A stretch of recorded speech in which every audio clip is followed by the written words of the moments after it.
अस्सलामुअलैकुम। ज़ंबील of talent पर आज हम आपके लिए बना रहे हैं छोले की दाल, जो हमें ऑलरेडी आपको एक रेसिपी इसकी बता चुके हैं। आज हम इसी दाल को एक नए तरीके से बनाना आपको बताएंगे।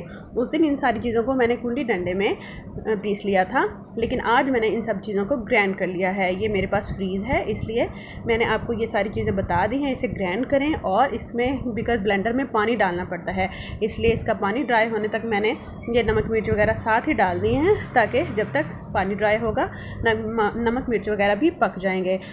जब तक इसका पानी ड्राई होगा उसके बाद आपने इसे भून लेना है, और भूनने के बाद आपने इसमें शोरबे का पानी डाल देना है।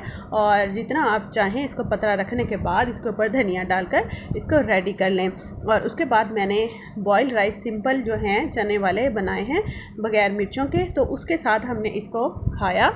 ये बहुत ही टेस्टी बना था। सो गाइस, रेसिपी सेम है लेकिन बनाने का तरीका जो है वो डिफरेंट है। ये सीजनल सब्ज़ी है, इसलिए आजकल इसको बहुत ज़्यादा घरों में खाया जा रहा है, तो मैंने सोचा मैं आपको इसकी रेसिपीज़ बता दूं।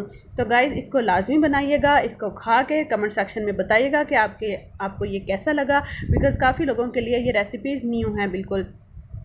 सो गाइस, इसे बनाएं, इसे खाएं और कमेंट सेक्शन में मुझे बताएं। और मेरा चैनल जो है वो सब्सक्राइब करना मत भूलिएगा, वीडियोस जो हैं वो लाइक करें और मेरा बेल आइकन जो है वो प्रेस कर लें, ताकि जो भी न्यू वीडियो आए वो पहले आपको शो हो जाए।